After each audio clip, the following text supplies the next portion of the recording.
우리 하나님 말씀 보겠습니다. 사도행전 11장 19절에서 26절 말씀까지입니다.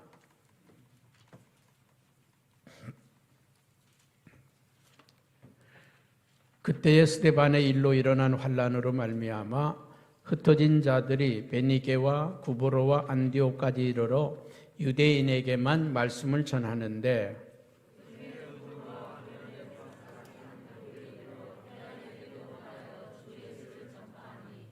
주의 손이 그들과 함께 하심에 수많은 사람들이 믿고 주께 돌아오더라.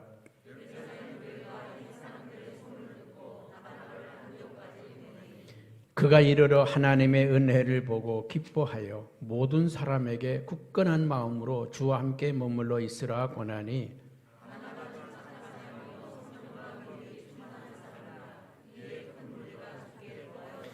바나바가 사울을 찾으러 다소에 가서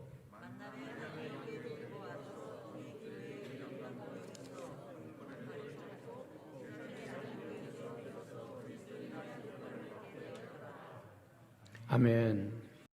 지난 주일날 오후에 우리 강서 지역에 있는 원로 목사님 사모님들을 모시고 초청 예배를 드렸는데 한 60여 명 이상이 오셨습니다. 오셔서 제가 간단하게 설교를 했는데 여러 목사님들이 그 설교한 자료를 달라고 그러고 그 녹음해 놓은 거 있으면 달라고 그러고 그래서 아주 저는 간단하게 인사를 그냥 코로나 이후, 포스트 코로나 이후에 우리가 신앙생활을 어떻게 할 것인가에 대해서 잠깐 말씀드렸는데 그래서 제가 그냥 아쉬워서 우리 성도님들도 참여한 분들이 있지만 아쉬워서 오늘 이런 말씀을 다루기가 이런 특별한 때가 아니면 어려울 때라서 한 번쯤 우리 성도들하고도 같이 나누고 가면 좋겠다 싶어서 오늘 말씀을 택했습니다. 지난 주일날 오후에 들었던 분들은 복습하는 시간이고 할렐루야.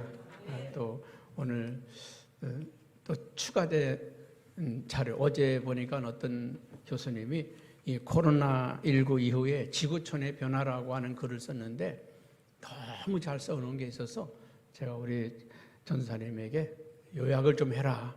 그래서 제가 오늘 그 요약한 걸 가지고 이 코로나19의 이후에 어떻게 세상이 변할 것인가. 저도 그냥 대충 뭉뚱그려서만 이렇게 했는데 너무나 요약을 잘했어요. 아주 만점짜리 요약이라고 생각이 듭니다. 그 자료 있죠? 작년 12월 31일 날 중국의 우한에서 신종 코로나 바이러스 감염증 코로나19가 발생했죠. 그리고 어제 28일 기준으로 해서 세계 누적 환자가 619만 6천 명, 600만 명이 넘었죠. 619만 6천, 죄송합니다. 6,196만 명, 6,196만 명이 생겼고 사망자가 144만 명입니다. 이 코로나로 인해서 우리 인류는 이동이 마비됐어요. 해외로 나가는 거나 다른 나라 가는 거 다 마비가 되고 격리라고 하는 정말 새로운 신조어가 탄생했죠. 이제 또 모든 것이 셧다운되는 지금 오늘 아마 발표하면은 뭐 2.0으로 올린다든지 뭐 2.5로 올린다든지 격상시키게 되면 뭐 이제 식당이라든지 카페 같은 것도 문을 닫아야 되는 상황이고 이런 셧다운되는 일들이 또 의료 시스템이 붕괴되는 거죠. 그러니까 너무 한꺼번에 1,000명, 10,000명, 10만 명 이렇게 막 환자들이 생기니까 미국 같은 최고의 의료 시설이 되어 있는 나라도 의료 시스템이 붕괴돼 버리는 이런 현상. 또 원격 업무가 시작되는 집에서 일을 하고 또 서로 만나지 않고 하는 비대면 이런 일들. 또 경제공황과 같은 많은 기업들이 무너지고 도산되어지는 이런 현상들이 지금 일어나고 있는데 이 코로나19 이후에 과연 이 세계는 어떻게 변화될 것인가 한 5개 정도 차트로 이렇게 요약을 했습니다. 그 첫째는 더 커진 국가의 역할, 이 국가라고 하는 이게 예전에는 작은 정부, 작은 나라 이렇게 추방했는데 이제는 국가의 힘이 막강해졌다는 것입니다. 큰 정부가 되어진 거죠. 그래서 이 5가지를 요약을 했는데 첫째가 뭡니까? 경제, 군사력, 군사력이 국민의 생명과 안전이 더 중요하게 되었다는 거. 우리나라 국방이나 안보 이것보다도 더 중요한 거, 경제보다도 더 중요한 게 뭐예요? 국민의 생명과 안전이 더 중요한 시대가 되었다. 전쟁보다 더 중요하게 핵무기보다 더 중요한 게 국민의 생명과 안전이 더 중요한 시대가 되었다는 것이죠. 두 번째로는 한번 같이 읽어볼까요? 진단 검사 및 의료 기술이 인간 안보로 급부상했다. 그러니까 이제 그 동안에는요 이런 의료 기술이라든지 이런 진단하고 검사하고 이런 것들을 별것 아니라고 생각되었는데 앞으로는 굉장히 중요한 안보로. 그래서 문제 생기면 있잖아요. 검사 받아야 된다 그러면 그냥 가서 받아야 돼요. 안 받으면 안 되는 거예요. 조금이라도 이상 있으면 이제 안 받으면요 처벌받는 그런 시대로 바뀌는 거죠. 안보에 국가 안보까지 급부상했다는 것입니다. 그렇기 때문에 우리가 예전에는 그냥 아파도 집에서 콜록콜록 하면 됐어요. 그렇죠? 그냥 감기 참으면 됐어요. 근데 이제는요 참으면 큰일 나요. 아픈데 검사 안 받으면 큰일 나는 그런 시대, 안보로 바뀌었다는 거죠. 세 번째는 뭡니까? 국민의 생계 보장을 위한 머니 폴리시. 그러니까 이 돈을 국가에서 그냥 막 풀어대는 거죠. 지금 달러가 막 다운되는 이유는 뭡니까? 미국에서 달러를 막 찍어서 막 풀었다는 거죠. 우리나라 지금 집값이 막 폭등을 하고 말이에요. 주가가 폭등하는 이유가 뭘까요? 돈을 무지무지 풀어놔가지고 그렇습니다. 돈이 갈 데가 없어요. 그래서 이 돈을 가지고 국가에서 이 나라를 다스리는 그런 앞으로 어떤 현상이 벌어질까요? 빈부격차가 굉장히 심해지는 시대. 이 젊은 사람들 집 사는 건 꿈도 이룰 수 없는 꿈 같은 것으로 바뀌어버리는, 집 없는 사람은 집 사는 것이 꿈 같은, 열심히 노력해서 일해서 부자가 되는 시대가 이제는 끝났다는 거죠. 빈부격차가 커지고 이 사회에 불균형이 시작됐다는 것입니다. 네 번째는 뭡니까? 시작. 자국의 이익을 최우선하는. 여러분 예전에는요 서로 연합하고 서로 나누고 베풀고 이런 사회였단 말이죠. 그래서 국제기구, 유엔이라든지 국제기구가 굉장히 중요했었는데 트럼프가 대통령이 되면서 그 국제기구들을 무시하는 거죠. 안 하겠다고, 니들끼리 해라고. 그래서 미국이라고 하는 나라도 자국우선주의. 그래서 자기네 나라에 해를 끼치는 중국 같은 나라는 관세 폭탄을 내리고 말이죠. 뭐 그냥 막 그 거래하는 나라들 억압하고. 그래서 각 나라 중심으로 이제는 국가 우선, 자국 우선주의로 바뀌었다는 것이죠. 우리나라 중심으로 이제 바뀌는 거죠. 그 다음에 다섯 번째는 뭡니까? 확진자 동선 공개에 따른 사생활 침해 논란. 그러니까 앞으로요, 여러분들이 이제 활동하는 이제 코로나19에 걸렸다. 그러면 내가 만난 사람 간데 다 밝혀야 돼요. 안 밝히면 법으로 걸리는 거죠. 우리들의 사생활이 이제는 다 노출되게 되어 있고 앞으로 더 나아가면 감시받는 사회로 바뀔 수 있다는 것입니다. 우리의 생활 자체가 사실은 지금도요. 여러분들이 오늘 교회 오면서 오늘 만약에 무슨 어디에서 조사하려고 마음먹으면 신기호 장로가 오늘 어디를 어떻게 움직였는지 다 나와요. 기차 타고 뭐 지하철 타고 어디서 내리고 몇 시에 가양역에 내리고 어디에서 교회에서 몇 분에 들어오고 이게 다 알아낼 수 있는 시대가 됐습니다. 이 개인의 사생활에 대해서 이제는 그냥 법적으로 조사하고 캘 수 있는 그런 시대로 바뀌었다는 거죠. 자, 두 번째 챕터는요, 이 지구촌의 삶의 대전환이 일어났다는 거죠. 그게 뭡니까? 좋게 바뀌는 것도 있어요. 일시 멈춤으로 해서 더 깨끗해진 지구촌. 사람들이 활동 안 하고 많이 안 다니니까 이 지구 환경이 좋아졌다는 거죠. 이 중국에서 공장들이 멈춰서고 또 이렇게 안 돌아가니까 금년에 우리나라 공기질이, 대기질이 너무 좋아졌다는 거죠. 자동차도 많이 안 다니고 그러니까 너무 이런 환경이 좋아졌다는 거죠. 일곱 번째는 뭡니까? 국경 개방 중지와 인적 이동 차단으로 세계 지역화가 이루어졌다. 그전에는요, 전 세계가 막 다니고 막 이런 일들이 퍼져서 이 코로나19가 퍼졌는데, 이제는 그 지역적 단위, 여러분 금년에 이 제주도가 있잖아요. 중국 사람이 떠남으로 인해서 제주도 관광객들이 다 멈췄은 줄 알았는데, 금년에 글쎄 4조의 관광 수입을 얻었답니다. 중국 사람들이 떠나는 그 자리에 진짜 소비하는 사람들이 찾아왔다는 거죠. 그래서 이제는 앞으로 이제 세계화해서 자국 중심으로 지역화로 바뀐다는 거죠. 그 다음에 8번째가 뭡니까? 위기 속에서 성장하는 시민의식. 지금요, 다녀보세요. 마스크 안 쓴 사람 있는가? 벌금 때문이 아니에요. 서로 의식이 높아지고요. 안 쓰면 바로 지적합니다. 마스크 똑바로 쓰세요. 저도 한번 지적받았어요. 코에 이렇게 다가 마스크 잘 쓰세요. 그래서 마스크 잘 써야 돼요. 또 우리가요, 함부로 어디 가서 그냥 막 떠들거나 이런 것도 할 수 없습니다. 굉장히 시민의식이 높아졌다는 거죠. 9번째는 뭡니까? 친환경적 삶이 복원되었다. 우리의 삶이 이 자연, 그래서 이제는 앞으로 도시로 모이던 사람들이요, 환경이 좋은 곳으로 가는, 환경이 좋은 곳으로 삶의 터전을 옮기는 이런 일들이 앞으로 생겼다는 것이죠. 그 다음에 세 번째는요, 세 번째 한번 같이 봅니다. 위에 거 시작. 예, 이제 글로벌 파워의 재편, 위기 대처 능력이 선진국의 새로운 평가 기준이 되었다. 예전에는 돈 많은 나라, 잘 사는 나라, 큰 나라, 이런 나라들이 이 높은 나라였는데, 우리나라가 이 코로나19 때문에 세계적인 위치가 어떻게 굉장히 높아졌습니다. 뭐 때문에? 방역을 잘했다는 것 때문에.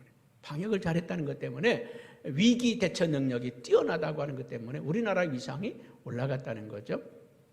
그 다음에 11번째는요, 세계 제2개 나라, 미국 중심의 G2 시대에서 이제는 탈-G2 시대로, 이제는 미국과 중국의 중심이 아니라 한 지역 중심의 세계로 바뀌었다는 것이죠. 그래서 앞으로는 미국이나 중국의 중심이 아니라 어쩌면 앞으로 한국이 중심이 되는, 할렐루야, 방역을 잘하는 나라, 또 이런 코로나19의 대처를 잘하는 나라, 의료기술이 뛰어난 나라, 공기가 청정하고 안전한 나라, 그런 나라들이 오히려 추앙받는 세계로 바뀌었다는 거죠.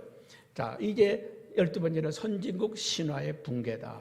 선진국 신화의, 이제는 예전에는 말해 선진국 잘 사는 나라, 미국, 유럽 이런 나라들을 많이 추구했는데, 이제는 그렇지 않다는 거죠. 서울, 경기 뭐 이렇게 해서 도심이 우상화되었는데, 앞으로는 그렇지 않다는 거죠. 안전한 곳, 더 좋은 곳을 찾게 되었다는 거죠. 13번째는 뭡니까? 생산 거점의 이동. 예전에는 중국에서 모든 걸 다 만들어냈는데, 앞으로는 그런 생산 국가가 그런 나라가 아니라 건강한 나라, 좋은 나라가 생산 거점이 된다. 14번째는 5G 네트워크 기반으로 4차 산업의 가속화된다. 앞으로는요, 이런 전기차라든지 또 아니면 이 4차 혁명, 그런 이런 일들로 그 언택트 산업들로 발전되게 되어 있다는 거죠. 그리고 우리나라가 이 코로나19가 안 퍼진 이유 중에 하나가 뭡니까? 쿠팡, 티몬 이런 것들 있잖아요. 이 택배, 이 문화가 전 세계에서 대한민국 1등이잖아요. 그래가지고 시장 같은데 쇼핑센터 같은 이런 데 몰리지 않고 집에 앉아가지고 막 시키고, 이런 문화가 발달되어가지고 앞으로 이런 산업들이 세계를 주도할 것이다. 그 다음에 마지막으로 언택트 문화의 일상화. 자, 여기 좀 어려운 말들이 많이 나오는데, 홈 루덴스라고 하는 말이 있습니다. 이 말은 호모 루덴스라고 하는 말에서 나왔는데, 이 놀이를 즐기는 인간이란 말이거든요. 놀이를 즐기는 인간. 이 많은 사람이 모인 곳, 많은 사람들이 있는 곳이 위험하니까 집에서 혼자 노는 거예요. 영화를 보고 놀고 게임을 하고 놀고. 그래서 집에서 혼자 즐기는 문화들이, 요리를 한다든지 이런 문화들이 발달되어서 개인 문화로 발전됐다는 겁니다. 16번째는 뭡니까? 온, 오프라인, 혼합된 블렌디드 러닝. 이 어려운 말인데, 다시 말하면 이제 현장에서 공부하고 온라인으로 공부하고 이런 것들이 혼합되어진 예전에는 상상도 할 수 없었던, 이제 어떤 모임에서 저도 그런 회의를 해봤는데, 뭐 그 카카오 카카오톡을 통해서 회의를 하는 경우도 있고 또 여러 가지 비대면을 통해 가지고 오히려 더 오늘도 우리가 회의할 때 더 진보된 회의를 할 수 있다는 거죠. 예를 들어서 이 안건에 대해서 찬성하시는 분 손 드세요. 그러면 이게 들기가 미안하잖아요. 그런데 만약에 자 찬성하시는 분 XP 5로 정해주세요. 그러면 그냥 그 자리에서 누르면은 누가 손 들었는지도 몰라. 따다다다닥. 그렇죠. 이런 온라인과 오프라인이 결합되어진 그런 시대로 가고 있다는 것이죠. 그 다음 17번째는 뭡니까? 스마트 오피스, 집에서 근무하는 시대가 되었다. 이제는 출근하지 않고 집에서 일하고 집에서 활동하는 그런 시대로 바뀌었다. 그 다음에 18번째는 집에서 관람하는 콘서트, 신문화 소비. 요새 보니까 무슨 뭡니까? 요새 노래 있잖아요. 요새 나오는 트로트 같은 것도 보니까요. 각 집에서 보는 사람들이 예전에는 그냥 봤잖아요. 집에서 TV를 봤잖아요. 근데 얘는 집에서 보는 사람들의 그 내용들이 다 전송이 되는 거예요. 그러니까 예를 들어서 집에서 내가 박수 치잖아요. 그 모습이 TV에 바로 나가는 거예요. 그 집에서 내가 저 장면을 보면서 박수 치고 먹으면서 얘기하고 이런 것들이 그대로 방송에서 방영되는 거죠. 1000명, 몇천 명이 콘서트를 관람하고 있다면 집에서 하고, 예전에는 다 앉아서 박수치고 이랬는데 지금은 각자 집에서 하고 있는 게 방송국에서 바로 송출이 되는 거죠. 그리고 이 다양한 엄청난 변화의 시대가 오는 거죠. 그 다음에 19번째는 집단 지성, 전문가의 지식과 조언이 굉장히 중요한 시대가 되었다. 그래서 이제는 공영방송 시대가 아니라 유튜브 시대라고 하는 말이 있습니다. 전문가들, 그 전문가들의 그 말을 더 귀 기울여요. 군사 전문가의, 경제 전문가의, 아니면 또 어떤 의료 전문가의 그 전문가들의 유튜브들이, 그래서 이제는 아나운서들도요, 방송국에 나가서 아나운서 하는 게 아니라 집에서 유튜브로 방송을 하는 아나운서들, 이런 기자들, 이런 사람들이 늘어나는 거죠. 이게 엄청난 걸 갖다가 지금 제가 여러분에게 간단하게 요약해서 말씀을 드렸는데, 제가 이거는 오늘 설교 말씀이 아니고 전반적으로 사회가 이렇게 바뀐다, 이렇게 세상이 바뀌는데 우리 기독교인들의 신앙생활은 어떻게 바뀌어져야 되느냐, 우리 기독교인들의 신앙생활은 어떻게 돼야 되느냐, 저는 3가지로 간단하게 요약을 해서 말씀을 드리려고 합니다. 오늘 사도행전에 보게 되면 11장에 보게 되면 예루살렘 교회에 큰 핍박이 생겼습니다. 환란이 생겼습니다. 스데반이 죽음으로 인해서, 스데반이 순교를 함으로 인해서요, 이 헤롯 정부가 야, 기독교인들을 지금 때려잡자. 그래서 막 제자들을 잡아들이고 예배를 못 드리게 하고 막 그냥 핍박을 가하기 시작하는 거예요. 지금 코로나19하고 너무 똑같잖아요. 야, 교회 때려잡는 방법 찾았다. 그냥 조금만 하면 예배 금지. 몇 명 이상 예배 모이지 마라. 예배하면 5년 징역, 몇 천만 원 벌금, 이런 지금 법이 만들어지고 있단 말이죠. 그러니까 이 예루살렘 교회가 그 사도행전의 성령의 역사로 말하면 폭발적인 부흥이 일어났잖아요. 3,000명, 5,000명, 수천 명이 모이는 어마어마한 집단으로 바뀌었어요. 그리고 여기에 헤롯 정부가 위협을 느꼈어요. 교회가 힘이 세지고 강력해지니까. 사실은 지난번 8.15 때 광장에서 그 전에 작년 10월 3일 개천절 때 엄청나게 많이 모였잖아요.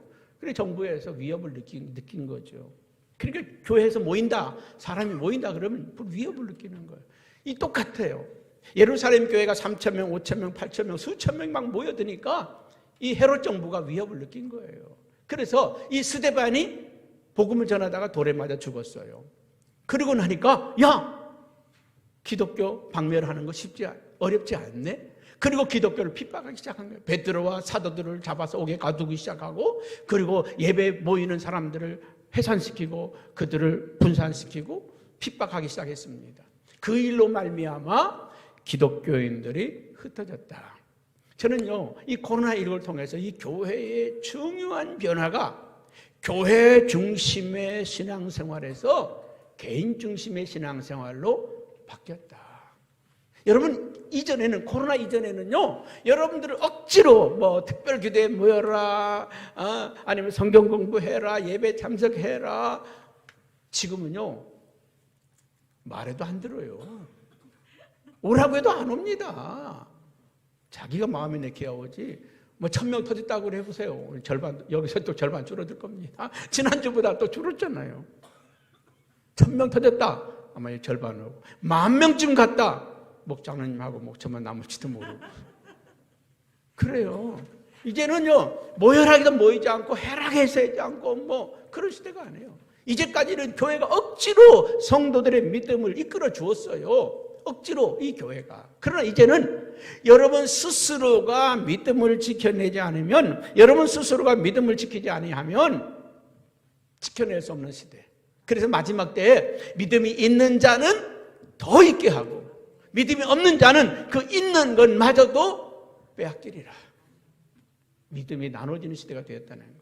믿음이 있는 사람은 확실하게 믿음의 사람이 되고, 그냥 왔다 갔다 하던 사람들은 그 믿음 다 잃어버리는 시대가 되었다는 것입니다. 오늘 20절 말씀에 이렇게 말씀을 하죠. 우리 한번 19절 20절 한번 같이 읽어봅니다. 19절 20절 시작. 그때에 스데반의 일로 일어난 환란으로 말미암아 흩어진 자들이 베니게와 구브로와 안디옥까지 이르러 유대인에게만 말씀을 전하는데, 그 중에 구브로와 구레네 및 몇 사람이 안디옥에 이르러 헬라인에게도 말하여 주 예수를 전파하니. 자, 이제까지는 유대인들에게만 복음을 전했는데 이제 그들이 헬라인에게도 복음을 전하기 시작했다는 것입니다. 그랬더니 21절에 뭐라고 말합니까? 다 같이 봅니다. 시작.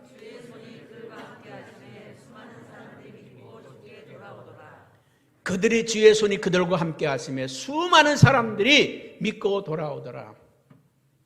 저는 기독교 부흥이 끝난 시대가 아니라 이제 기독교 부흥의 역사는 시작이라고 믿습니다. 이제 시작입니다. 이제 시작이에요. 어떻게 시작? 예전에는 사람이 많이 모이는 게 그게 큰 교회고, 사람이 많이 모이는 것들이 그것이 부흥이라고 생각했는데 이제는 그게 아닙니다. 사람이 많이 모이는 게 아니라 믿음이 커지는 거예요. 한 사람이 1000을 대신하고 10,000을 대신하는 그런 인물들이 나오고, 할렐루야. 은혜를 경험한 사람, 은혜를 체험한 사람들은요, 확실히 달라지는 거예요. 구원받은 자와 받지 못한 자가 나눠지게 되는 거예요. 양과 염소가 나눠지듯이 갈라지는 시대. 그래서 여러분, 이제부터는 우리의 믿음은 우리가 지켜나가야 되고, 우리의 신앙을 우리가 지켜나가야 되는 것입니다. 두 번째로는 진짜 복음이 필요한 시대가 되었다는 것입니다. 여러분, 코로나19를 통해 가지고 우리는 많은 사람들이 힘들어하고 어려워하는 것을 보게 됩니다. 때로는 수많은 사람이 자살을 하기도 합니다. 하루에 38명에 40명이 자살을 한다고 합니다. 왜요? 힘들어서, 고통스러워서. 정말 삶의 터전이 무너지고, 환경이 무너지고, 정말 일자리가 무너지고, 이 얼마나 어려운 시대가 우리 앞에 지금 도래하고 있습니까? 이 어려울 때 우리 기독교인들이 필요한 시대입니다. 필요한 시대. 환자가 창궐할 때 누가 필요합니까? 의사가 필요하잖아요.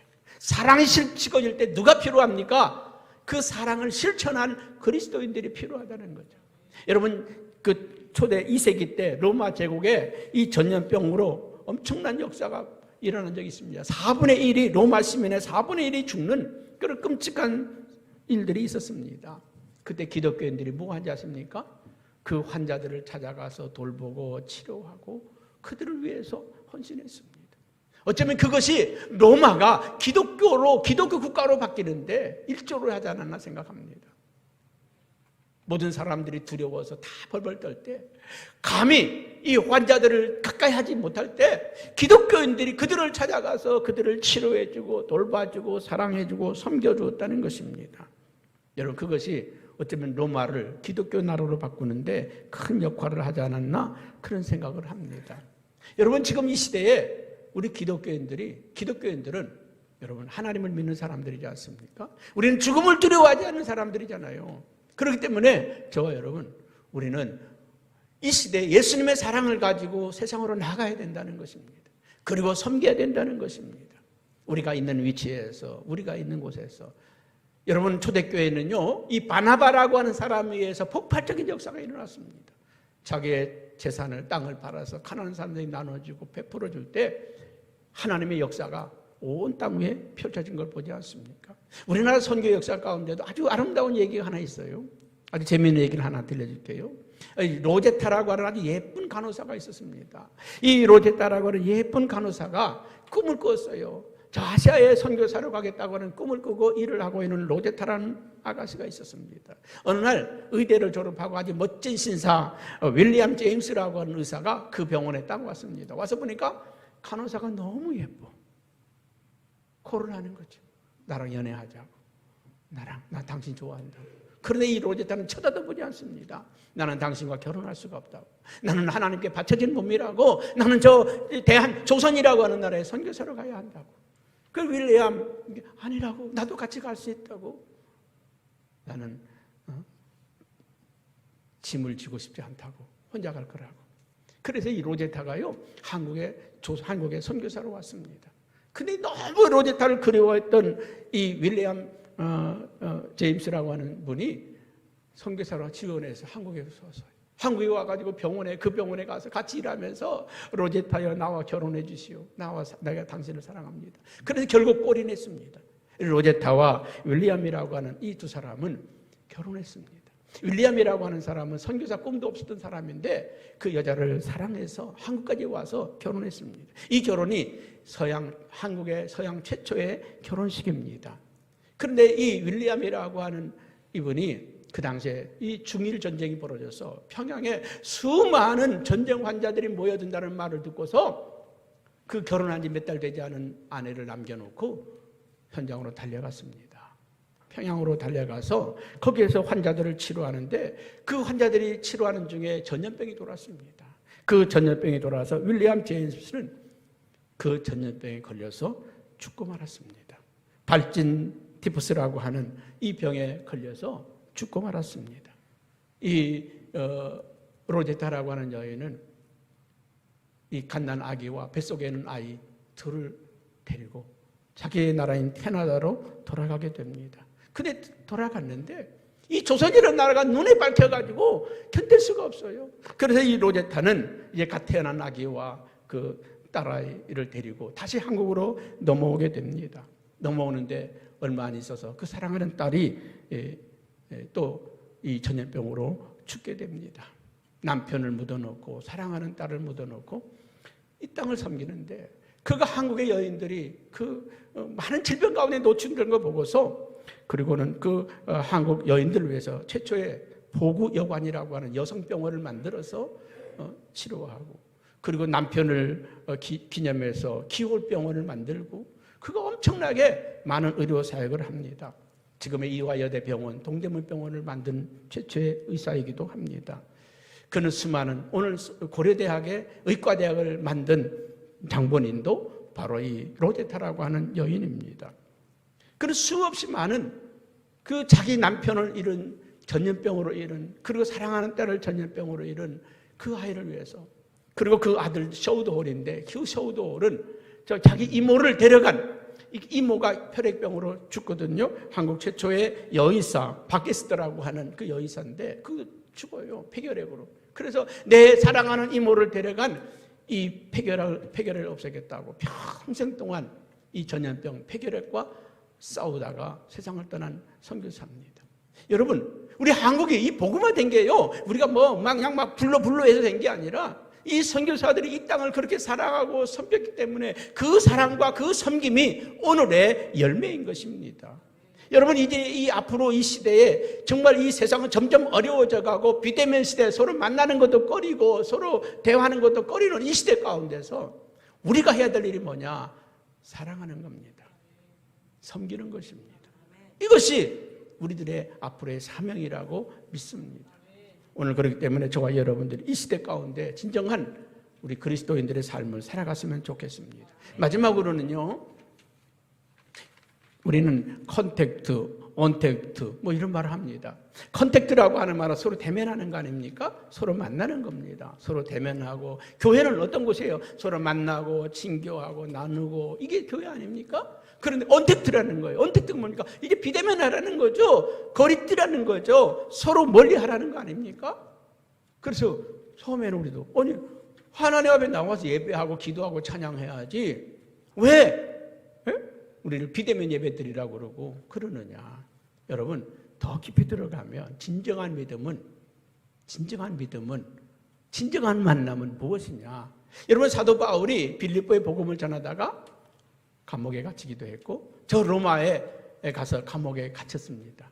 여러분, 옴짝달싹도 못하는 그때에 이 사도 바울은 어떤 방법으로 복음을 전했고 어떤 방법으로 사역을 했느냐. 두 가지의 사역이었습니다. 그 첫째는 기도였습니다. 서로 몸은 떨어져 있지만 기도로 교통했다는 것입니다. 또 한 가지 방법이 뭡니까? 편지입니다. 편지로 서로 안부를 주고받고 그러면서 오히려 더 끈끈한 관계로, 더 사랑의 관계로. 그래서 사도 바울이 쓴 13권의 성경이 나왔지 않습니까? 교회를 세우고, 자기는 그 교회에 가지 않았지만 이 로마 감옥에 있지만 고린도에 있는 교회들, 에베소에 있는 교회들, 빌립보에 있는 교회들을 든든히 세워갔다는 것입니다. 하나님의 나라를 든든히 만들어 갔다는 것입니다. 여러분, 다시 말하면 이 언택트 시대에 서로 만날 수 없는 그런 시대에 여러분 지금 온택트라고 하는 말이 나옵니다. 서로 만나지 못하는 시대에 어떤 방법으로? 온라인이라고 하는 방법으로 만난다는 거죠. 온라인이라고 하는 것으로. 여러분, 서로 만나지 못하고 연락하지 못했던 사람들이 오히려 카톡으로 더 많은 교제를 하고 전화로 더 많은 교제를 하고 더 많은 관계를 맺어가는 그런 모습을 봅니다. 지난 우리 8월 달부터 우리 교회가 샤우팅을 계속하고 있습니다. 이 샤우팅을 하면서 우리는 어떤 관계가 형성되었습니까? 매일 속도 늘고 만나잖아요. 매일 속도 늘. 어제도 제가 설교 준비 마치고서 정리하고 다 일 마치고서 11시 다 돼가지고 샤우팅을 했어요. 근데 그때도 하시는 분들이 있더라고. 몇 분이. 그래서 내가 하면 아이고 이분들이 늦게 하시네. 아이고 감사해라. 그냥 얼굴 보지 못하고 서로 만나지 않았지만, 그래서 삑하고 올라오면 있잖아요. 삑하고 권사님이 오늘 지금 샤우팅 하셨네. 그리고 또 눌러보면 그분이 샤우팅하는 목소리가 들리잖아요. 만나지 않았지만 그분의 목소리를 듣고, 만나지 않았지만 그분은 정감이 가는 거예요. 기도가 가는 거예요. 사랑하는 성도 여러분, 우리는요 하나님과의 관계는 온택트라는 거예요. 온택트가 뭡니까? 세상에는 온라인으로 연결되어진 것이지만 우리는 영적으로 그분과의 교통이 이루어져야 된다는 거죠. 오늘 예배를 통해서 하나님의 성령의 감동을 받고 성령의 운행을 경험하고 성령이 만져주심을 경험하고 성령님께서 역사하는, 이게 진짜 예배라는 거 아닙니까? 교회 나왔다고 예배가 아니라, 이 한 시간 드렸다고 예배가 아니라 하나님이 내 마음을 어루만져 주시고 내 심령 속에 역사하는 걸 경험해야 이게 예배라는 거 아닙니까? 그래서 우리는 영적인 온택트, 하나님과 영적인 만남, 영적인 교제, 영적인 라인이 연결되는 거란 말이죠. 여러분, 온택트 시대에 온택트로 살자고 하는 이 말이 시작이 되는데, 여러분 우리는 이 온택트 시대에 만나고 서로 대면하고 서로 이렇게 못하는 그런 상황 가운데서도 우리는 하나님과 영적인 라인이 연결되는, 영적인 채널이 연결되는, 오늘 성현교회 성도들이 어디에 있든지요 이 영적인 채널이 연결되어야 된다는 거예요. 아멘. 그래서 서로 자기의 위치에서 서로의 믿음의 교제를 나누는 거죠. 제가 그러죠. 영은 하지 말자고, 빵은 하지 말자고, 아무리 힘들어도 하나라도 하자고. 왜입니까? 그 하나가 끈입니다. 그 하나가 끈이에요. 아, 우리 성도님이 지금 이렇게 하고 있구나. 아, 오늘도 이렇게 살고 있구나. 때로는 격려하고요, 때로는 축복해주고요, 좋은 자를 또 나눠주고요, 또 자기의 은혜를 서로 나누고요. 여러분, 이 영적 시대에 우리의 믿음을 지킬 수 있는 방법은 단 두 가지밖에 없습니다. 기도하고 말씀입니다. 기도하고 말씀입니다. 예배할 수 없는 환경에서도 하나님 말씀을 붙든 사람들은 반드시 승리합니다. 여러분, 중국이요 교회를 폐쇄하고 문을 닫고 예배 드리지 못하게 하고 방해할 때, 다 선교사를 추방시켰을 때 중국 기독교는 끝난 줄 알았어요. 끝난 줄 알았습니다. 그 당시에 중국 기독교는 300만이었습니다. 끝난 줄 알았어요. 근 70여 년 동안 공사나 하고 나서 문을 다시 열었더니 놀랍게도 중국 기독교는 1억이었습니다. 여러분, 예배 드릴 수 없었는데, 교회 갈 수 없었는데 어떻게 그들이 믿음이 퍼졌을까요? 그들은 서로 영적인 라인이 있었다는 거예요. 그래서 서로 믿음을 격려하고 서로 축복하고 그러면서 그 지하에서 믿음의 싹이 터올랐다는 거예요. 나는 이 북한에 과연 교인이 얼마나 될까? 어떤 분은 15만, 어떤 분은 30만 원 얘기합니다. 나는 그보다 훨씬 많을 거라고 생각을 해요. 어떤 분은요, 이불을 뒤집어 쓰고 기독교 방송을 들으면서 믿음을 키우는 사람도 있고, 어떤 중국과 북한에 선교하는 분들은요, 호텔에서 밥 먹다가 찬송가를 틉니다. 혼자 트는 것처럼 찬송가를 틀어요. 그럼 지나가던 직원이 반응을 보입니다. 반응을 봅니다. 듣다가 저 사람 반응이 있네. 그럼 선물 하나 드릴까요? 뭘 드리면 돼요? USB 하나 주면 돼요. USB 뭐 들었어요? 찬양이 들어있고 성경이 들어있어요. 그렇게 선교를 합니다. 지나가다가 성경을 보다가 외국인들 할 수 있잖아요. 반응을 보이는 사람들이 있습니다. 그들에게 슬며시 넘겨주고 전하고 있습니다. 알게 모르게 영적인 채널이 연결되고 있단 말이죠. 여러분, 마지막 때 우리 이 채널이 끊어지면 죽고, 할렐루야. 이 채널이 연결된 사람은 사는 것입니다. 그 영적인 채널이 기도와 말씀이라는 것입니다. 그래서 기도하고 말씀을 붙든 사람은 어떤 상황 가운데도 믿음이 죽지 않습니다. 살아남습니다. 할렐루야. 끝까지 승리하는 저와 여러분들 되었으면 좋겠습니다.